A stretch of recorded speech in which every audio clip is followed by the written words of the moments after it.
G'day, Luke. Hey, mate. That was How's it it. going? You were doing that on purpose, weren't you? You're like, right, let's just tease the audience a little bit. Yeah, a little bit of a phantom coming out of Big, the woodwork here. big phantom, mate. Hey, thank you so much for coming on the show to motivate, educate, and inspire the next generation of leaders. And you'll certainly be doing this with our conversation today. But thank you for coming on out of the Hawke's Bay, Joshua Buckman, ladies and gentlemen. Thanks, Luke. Hey, I really appreciate the invite to come and have a chat with you. And I just hope that from sharing part of my story that someone else can learn from my mistakes, or someone out there who may be suffering in silence or struggling with their mental health takes this as a call to action to, maybe do something about it, because the cost of not doing something about it, as we'll probably uncover today, is massive. So true. And I do want to thank you for coming on to share quite transparently around what's gone on in your life.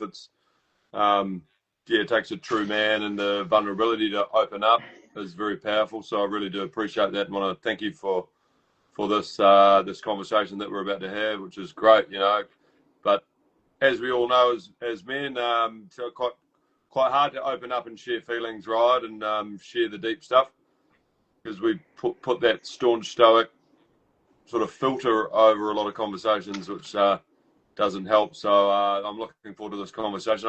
Look, Yeah. Josh, first things first, I guess, kindly introduce yourself and give us a bit of an update on your background and who you are, and then we can bridge into it. Yeah, cool. I guess this is going to flow naturally, but Josh Buckman, hail out of the Hawke's Bay. I'm a real country kid at heart, and my background is in farming. Always had a passion for farming when I was young. Grew up on sheep and beef farms in the Manawatu and Hawke's Bay. Had some great success in my early years. Went through Smedley Station, Lincoln University. Had a corporate career with as a rural professional for a number of years, and then had some really great success. Bought my own farm, had multiple business ventures in my 20s, and then things started coming unstuck for me probably in my early 30s, and so I'm Josh. Now I'm a coach with my own company, Undependant. But look forward to sharing, some of that story over the next hour. Yeah, 100%. So when you're so with all of that sort of success and that trajectory of you sort of growing your business, getting into all sorts of variety of businesses, and then so where was that pivot point when you sort of first noticed that things were becoming a bit unstuck, and that changing point with obviously that trajectory of you being very successful, and then when you obviously found a substance that changed your life for forever, right? Yeah, absolutely. I think it probably started a little while before things really come unstuck. Like a lot of Kiwi blokes, I had reasonably unhealthy coping mechanisms from a younger age. Binge drinking was a big part of my life in my late teenage years, university years.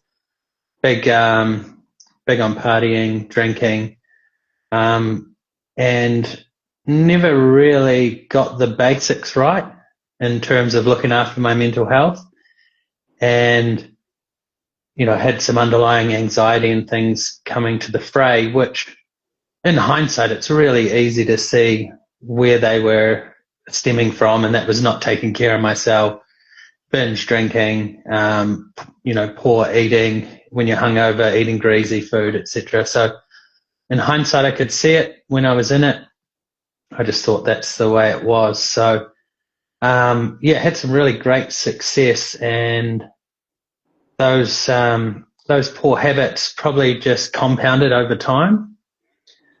So through my 20s, was working really hard.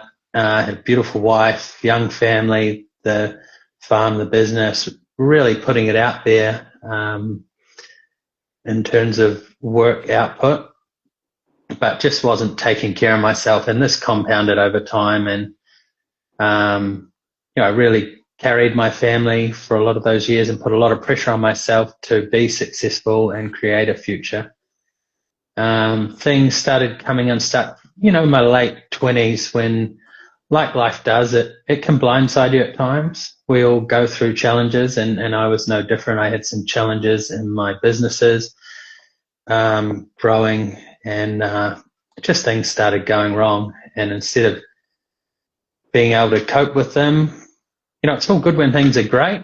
You can, just keep trucking. But when things start coming unstuck and you have problems after problem, then that's when you lean on those unhealthy coping mechanisms. So late 20s, early 30s. Yeah, nice. At what point did it go from just the general, which we can all relate to, of using alcohol as a substance? At what point was that not enough for you? And then what was that change for you to go into the heavier substance of methamphetamine? Yeah. So at the, when things really started unraveling, like the drinking turned from just binging on the weekend to having half a dozen every night to just take the edge off when the pressure was really on and things were starting to come unstuck. Probably early 30s for me. So I wasn't always an addict, and now I wouldn't call myself an addict, but I would say around 30, 31, where the pressure of had some significant deals go wrong, and lost some big numbers, hundreds of thousands of dollars in those. And then just the pressure, I just couldn't see a way out, and I just leaned on the booze initially, and then when that stopped taking the edge off, I was just seeking something else. Back in the Hawke's Bay then, cocaine wasn't a massive thing. What was methamphetamine doing that alcohol wasn't? When I first tried meth, it really gave you that energy. I was at a point where I was burning out. I was, my physical, emotional, and mental health was just plummeting to the point of burnout. And I think what it did initially was just give me this huge boost. Like when you initially take it, it's a freaking high, man, and it just carries you through. And I sort of leaned on that to get me through those times where I had nothing left in the tank. If you would like to describe the feeling of meth to people out there like that haven't touched anything in their life, like how would you describe the feeling of taking meth? Initially, when you're, still a healthy individual, I would describe it. Have you seen the movie Limitless? Yeah. I would just describe it as you're just on another level, so you think, and you can see things clearly, you can get things done, and you're just on. Yeah, it's just a massive rush. Just. So is it quite like? Would you say it's quite a productive drug then? Like, can you get a lot done actually? Like it's not a drug that sort of wipes you out and put you into oblivion. Is it actually a drug that you can actually still focus and get a lot of things done? Initially, yeah, I would say that initially. But in hindsight, it comes at a massive cost. So initially, you take it and you can get a lot done. The first time the come down is not bad, but as you use it more and more, the come downs start becoming horrendous. Then you're just in a world of hurt, and the only thing you think that can get you out of that is more of it. So hence the addiction starts when you can't cope because you're coming down, you're using that to get up because nothing else can get you up like that. Shit. And it's so when you're going through that come down period, is that literally like your body's just literally in shock or shakes, and you're so depressed it's that bad that you need to get back on the substance? Yeah, man, I would describe the come down as a hangover on meth. Like, it is just crippling. Yeah, you just don't want to move. You're, the sweat, you don't want to be here. Yeah. Shit. And were Yeah. you at one point you were hiding that part from your partner, or was she aware that you were on meth at that point? And at what point did it all unfold? Well, I guess the whole family unit to understand that you did have a proper problem at the time. Yeah, initially, I think like every addict, you do hide it, and you can function on it for quite some time. Like, I was probably using for about a year before things really started unraveling. 2 to 3 times a week I'd be using for that year. But you can really function on it if you sort of moderate it to an extent, and you would be so surprised and probably quite horrified to know who's using it on a daily basis and in what professions have people that are high functioning meth users in New Zealand, all walks of life. It does not discriminate. I don't want to get into naming and shaming or anything like that, but it's everywhere. Every profession you could imagine.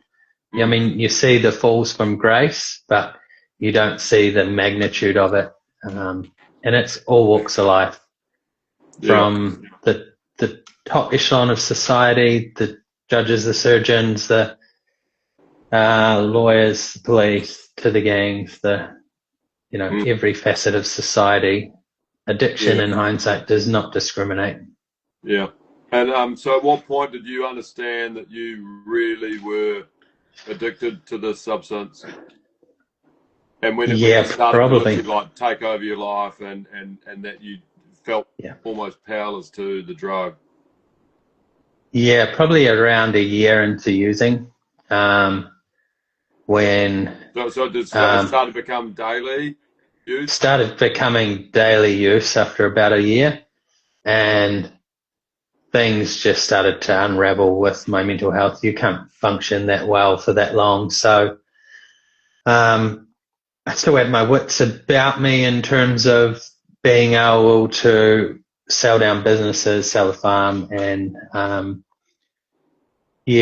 and get out of some of those projects before I had to. But things really started to unravel, and when my marriage broke down, which completely understand, watching someone suffer through addiction is a horrendous thing to see. So a lot of compassion for the ending of my marriage, and that was probably the point where everything collapsed for me. At that time of the breakdown, like the catalyst and the crux of it being drugs, was she still open to kind of work through to use, being in obviously a more positive mindset, or was she simply saying, look, I can't handle this anymore, I'm not going to go through this with you? But was there a period that she still had a bit of hope? Absolutely. Did she have some hope that you could come back to be the man that you once were? Absolutely, yeah. And in hindsight, I had more than enough. It's hard to explain or describe the situation. You want to get out of it, but you just can't. And it was basically an ultimatum, like, I can't have this around the family unit, which is completely understandable. Go and get help, go and get yourself well, and then we can work from there. But unfortunately, I was in the depths of it then, and I just couldn't find a way out. I tried, the traditional methods of seeking help, going to the doctors, the therapists, rehab, etc., and just nothing could break it. Yeah, right. Wow. Wow, that's so powerful to hear, man. Honestly, it's like, so you exhausted all options, tried everything, and still using at that time. Is that how powerful of a drug that is? It's like you were in your conscious mind, you were like, I am trying everything I can to get off this substance, but yet it was still hooking you in. That's how powerful it is. Yeah, when addiction really takes hold, when you're daily using it, it's really undescribable.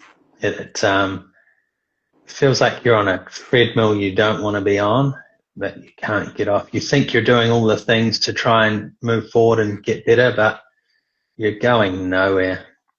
It is it's a harrowing experience, and then it feeds itself. What was that biggest? What's the biggest change in that period of going? Everything's not working. What then did finally work? Yeah, I mean that came a few years later, finding the way out. So things got a lot worse for me after my marriage broke up, and I was stuck in that cycle of addiction. Just the people I was surrounding myself with, and the unproductivity, just where I was at was not great, and things got a lot worse before they got better.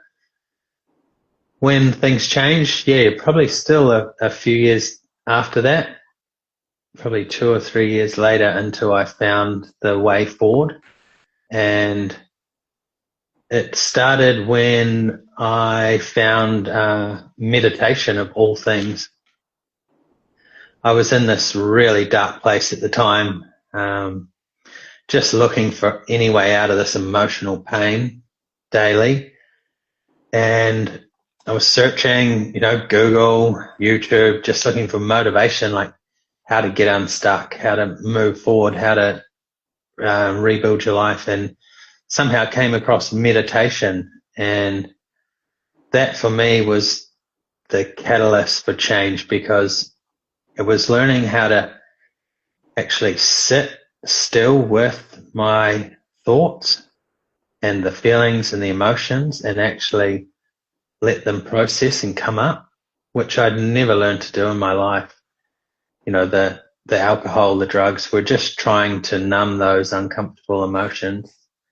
So finding meditation did you ever want to, at one period of time, did you ever want to end your life? And then what made you not end your life?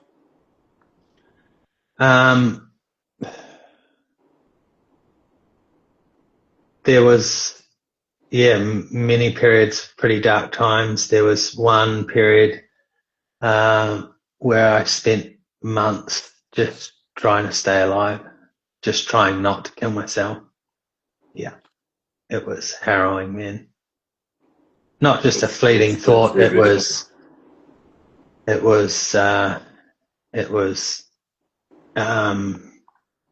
pretty uncomfortable to live in this human experience. Yeah. That's so inspiring though, because you would have, there would have been an element where you're sitting there with all these negative thoughts going, I have every reason to end my life right now, but you had some form of hope in there, and your brain says to you, you will get through this, I would imagine. Otherwise, you would have killed yourself, obviously, right? Yeah, it's I can totally relate to anyone who gets to that point. It's not easy at all. I remember my dad, he's a stoic dude, saying to me one time, like, I don't know how you haven't killed yourself. Like, as a vote of confidence to, I guess, hanging in there. And potentially he saw everything that I'd been going through, the loss, the breakdowns, everything that comes with addiction. And, he was a real savior in times like that. That's crazy, man. And then pivoting into your next journey of obviously being locked up, going into prison, that whole process, that's I guess the first thing, run us through, I guess what was going through your mind when you actually realized that you're now being locked away. Like that. There would have been so many emotions, but how'd you handle that whole process? emotionally? Yeah, so that came off the back of a relationship I got into in addiction with another addict, a high functioning addict, who, without giving too much away, had a lot of responsibility in the children's space and was using meth for probably 5 years before I met. So when you have two addicts together, it's a recipe for disaster. And so I was accused of assault in that relationship, which I completely disagree with, but have a lot of compassion for the female I was in a relationship with who felt that necessary to try and punish me that way when I said I've had enough. I can't deal with this. So I was accused of assault and went and was held in remand in the local jail, which was an experience, man. A real experience. Wow. That whole system. Let's divulge a little bit around how mainstream media embellish the truth, right? I mean, everyone can access this article around you, which says that, you were, stomping on the stomach of your partner. So it'd be great to understand, I guess, like from your version, that is absolutely not the truth. So 100%. But I don't blame anyone involved. The police have a job to do, and it would be harrowing for them in their job. I understand that they see things that are unimaginable. And also the media, I don't blame anyone for how it's being portrayed. And how that actually went down was, I got arrested, and the detective interviewed me and whatnot to get my version of events, and the charges that were laid against me, one senior detective even said, like, we don't believe that you've done this, but that's not our responsibility. That's not our job to determine the truth. That's the court's responsibility. So this is what's been accused that you did, and we have to take that as the evidence, even though but shouldn't we be holding NZ Herald account because you did not stomp on her whilst pregnant? Yeah, absolutely. But no. So I was accused of this, and then I was held in jail for some time. So there was a process that I had to go through. Why that article was published in the end is because I was offered a plea bargain down the track, but that came after the whole court process. So I was accused of some pretty hideous crimes, and I obviously pled not guilty because hand on heart I knew I hadn't done this. But that process takes some time. So to go from being accused to trial in New Zealand takes around 2 years. So you're in the system for this 2 years, and what that means is you're on bail and you have conditions of your bail. Mine were curfew from 7 till 7, reporting to this local police station, and all these other conditions. I guess now, Josh, now it's like happened many, many moons ago, but would you like to obviously like portray and have, this is the thing, right? When the media come at you, and I've been in it too, right? I had an article about me. Like, we don't really have a platform to actually say, hey, this is my version of the story. But like, would you, and you're more than welcome to open up. Would you like to open up about actually the course of events that actually happened, rather than the story that was absolutely embellished, and we can hold Herald accountable for, once again, embellishing the truth, creating sensationalism, and effectively lying as journalists in New Zealand. So would you like to have that opportunity to talk about actually what went on at that time, like a run through of events? Or? Absolutely. I'm more than happy to go into the crux of it. what happened? Based on that article, what actually happened that night? So the events of what happened. So it was a morning. Do you want the full details of the events? Just like a synopsis. Yeah, cool. So, I was obviously dating someone who was quite toxic and narcissistic. Don't want to put any blame on her because it's in the past and some lessons have come from it. But the crux of it was the morning this event happened, I'd made a breakfast in bed. Then I went to the supermarket. I got a call saying, "Where are you? What are you doing?" And obviously said I'm at the supermarket. Then heard things breaking in my house. I was like, "What the hell's going on?" Came home. She's like, "You're fucking lying, rah-de-rah." And had smashed up things in my house. And I was just blown away. Like, "You actually need to leave." Then I got punched in the face maybe 3-4 times. It was like, what the actual fuck?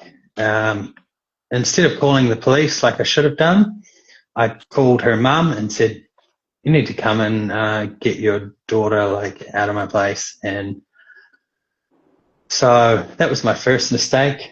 Her mum obviously came. My face was beat up, blood. I had photos of this and everything, so that was okay. Her mum threatened her with the police to get out of my house because she wouldn't leave, which she would not do if you had just been beaten up. It was, she had no marks on her. I was accused of punching a girl in the face so hard that she was knocked unconscious on the floor. Where the photos of her face, she's sitting there smiling in the police photos like it's a joke. Anyway, that was the crux of it. Her mum got her out of there, and then 2 days later, I had these accusations. I was surrounded by detectives and arrested. So that's the simplistic version, and I can only share from my heart and my truth. Fuck, like how did that feel though, knowing that you did everything just to defend yourself, but at the end of the day, when a headline comes out with the Herald saying Hawke's Bay man stomps on pregnant, like that is just a absolute lie. Yeah, but is there an element though that we can hold New Zealand media accountable for these absolute embellishments of statements? It's just ridiculous. So that is the accusations that this girl made against me. She obviously felt the need to try and destroy me because I didn't want anything to do with her anymore. But I don't blame the media anyway. So in that process of me being on bail for 15 months, and then I was held in remand in jail for a number of months, which is just harrowing. This was before I could get to trial. So I'd been on bail, and then I'd been held on remand for 3 months. 52 days in Mungaroa and 28 in Spring Hill, different jails. And I just wanted to get out of prison. My lawyer had been, what they do is work with the police to try and resolve the case, and they came with a plea bargain, which is, we will drop the charges to minimal if you plead guilty. And I just felt so defeated at this point, being in jail. And I was actually going to spend more time in jail waiting to go to trial than I would if I took guilty to lower charges and got out. What were the total number of days you spent in jail, Josh? It was 28 in Spring Hill and 52 in Mungaroa, so 80 days. And you're an amateur when you're talking in days in terms of jail time, but it was pretty fucking harrowing, to be honest, Luke. Yeah. I want to dive into that as well. The jail experience, sheesh, like. Yeah. So in the back of that, I can't blame the media. I'll just finish that. So I pled guilty to lower charges, which was assault in a family relationship. But what I didn't realize in doing that is that the whole accusations would be presented as the truth, and the media could publish those as the truth rather than what happened. So in hindsight, I should have just kept fighting for the truth, even though my lawyer advised me not to and just to take the plea bargain because it's her word versus yours. And this drags on for 2 years to try and get a result. Yeah. Yeah, I just wanted to get out. What were some of the biggest surprises out of jail that you've experienced that we obviously all see on the Hollywood films, but once you've experienced it, what were the massive surprises for you actually living and breathing, going into jail? Yeah, you can't really imagine the conditions in there until you've been in there. Firstly, not having any communication, no phone, no communication with the outside world. You're stuck in a cell, which I can only describe as a dog pound. How do you define dog pound? Concrete walls, steel mesh, steel doors with slits in them, just a pretty horrendous environment. And you're obviously surrounded by gang members who, you get barked at on the way in and barked at on the way out. What really surprised me though in there was, although it was horrific, you sleep on a pad of pink bats. I don't know if you know pink bats, like a glass fibrous thing. You get handed some shitty secondhand clothes to put on. And that's your sort of thing. What really surprised me was probably almost like a brotherhood in there of men who are in a pretty dark place, but who are trying to get each other through. All walks of life, obviously, in there as well, but a lot of young, troubled kids, gang members, etc. As a white man. And not being gang affiliated, was there any form of bullying from the gangs with you? And how did you kind of navigate that experience of being like alone and not knowing anyone, where a lot of these gang members that have been in prison for a long time, who are hunting by packs, but how'd you handle that situation, being alone and being a white dude? Yeah, so I was probably the only person I saw in there without a tattoo, but I'm a tough country kid, and I guess I didn't shy away from it. You had the option to go into segregation, which is where you're segregated sort of by yourself, but I chose to sort of go in the mainstream. Honestly, although there was some violence in there, if you don't isolate yourself, if you go around every morning, you give everyone a bro shake and a hug, and you participate in the workouts, the trainings, and you sit down and you talk with people and get to know them and understand their stories, like, it can be okay. I imagine if you're in some of those more high maxi type environments, it might be a different story, but actually no. I mean, at the end of the day, they're humans, and everyone's just trying to get through their time. That's good. What do you think the biggest valuable insight is about what prison taught you as a human?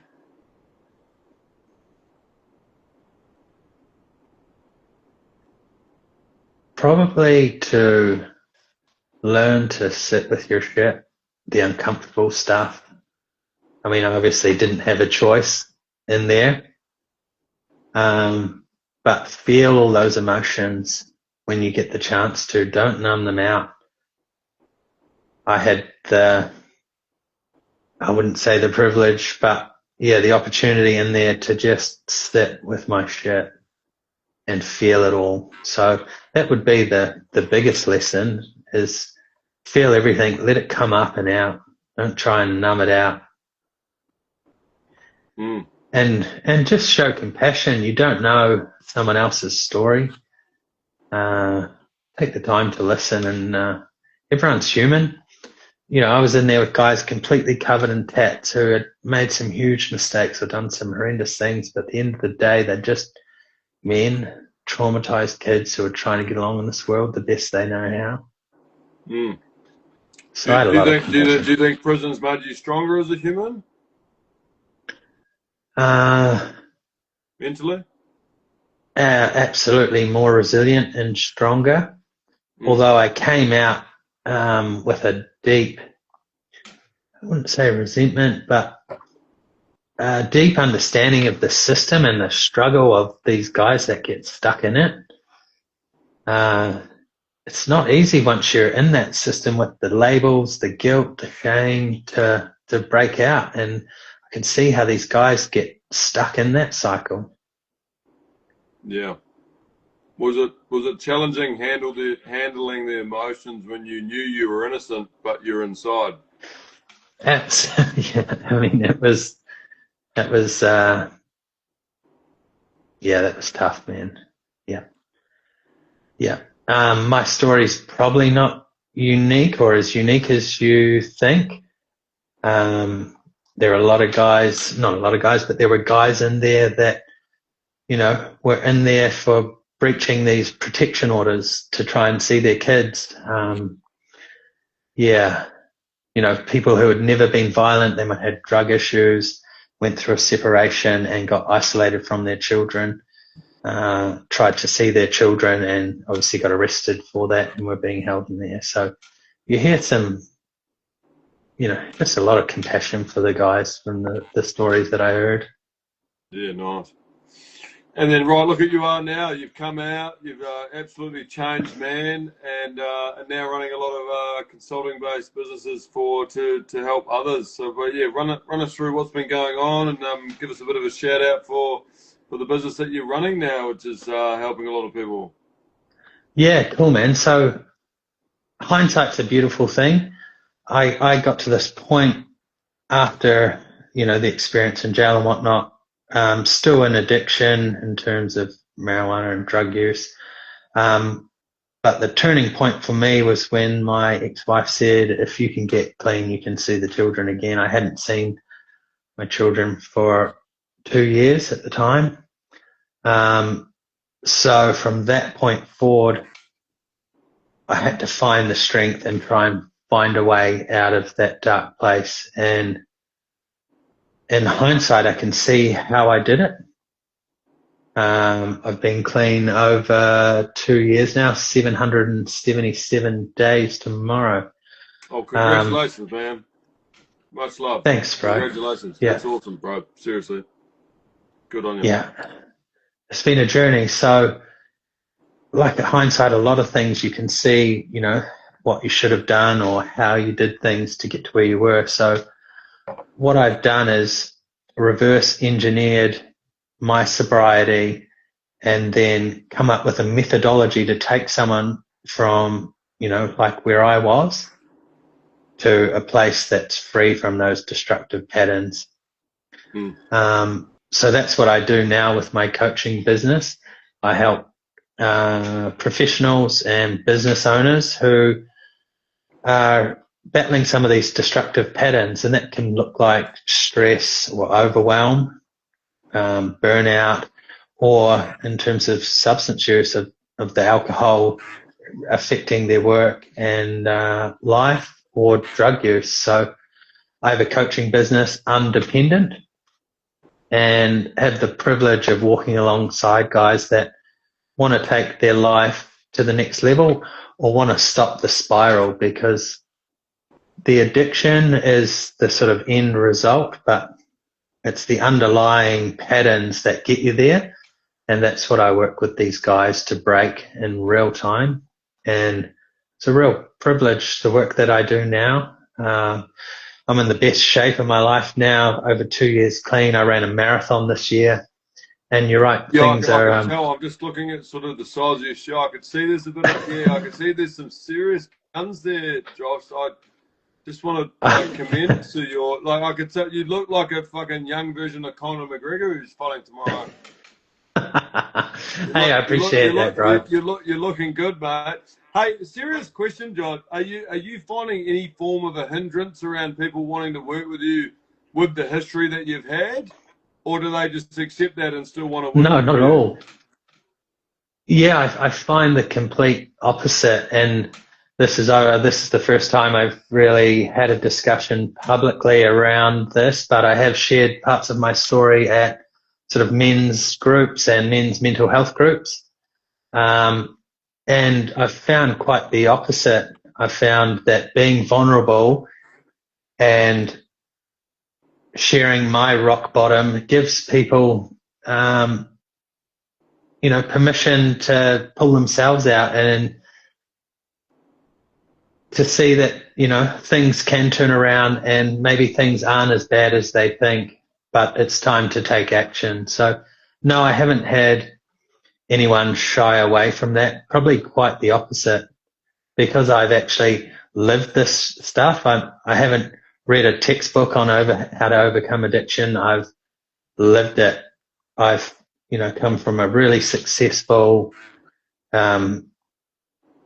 corporate, professional business owner to losing it all and having to rebuild. So no, I think it's quite the opposite. Men want to work with people that have lived experience rather than try and teach, because like what's your biggest piece of single advice to people that are really suffering right now through addiction? What really helped you in the depths of those darkest moments that you've experienced? What would your advice be to those people out there that are currently suffering right now? Talk to someone who's been where you are and knows the way out. I sought help in the traditional methods, the doctors where I was just prescribed drugs, the therapist where I just talked about the past. But what changes is drawing a line in the sand and saying, fuck, this is where I'm at. How do I get out? And that's the privilege of the work that I do, is I know the steps that it takes to get out. So if someone's stuck in that right now, reach out. Let's have a yarn. I've got the practical tools to get you out of that place. So where can they find you, Josh? What's the website? Undependent. So that's undependent.com. Or just flick me a message on Facebook. This Instagram is new to me. I've been a couple of months on here, so I don't know if people will be able to find me, but yeah, jump on Facebook or the website undependent.com. Shoot me a message. I'm just so grateful to be able to talk to men and support them, and I've got so many testimonials of guys that have turned their life completely around through this work. So it'd just be a privilege to have a yarn. I love what I do now. That's awesome, Josh. Hey, look, man, I want to really thank you for coming on the Luke Farr Show to motivate, educate, and inspire our next generation of leaders. And I really appreciate your vulnerability, Josh, to open up with such a sensitive topic. I want to thank you so much for coming on and sharing that with us. No, I really appreciate it, Luke. Anytime, it's been a privilege sharing this conversation with you. Good. Awesome. Thank you. Okay. See you, mate. Have a good day.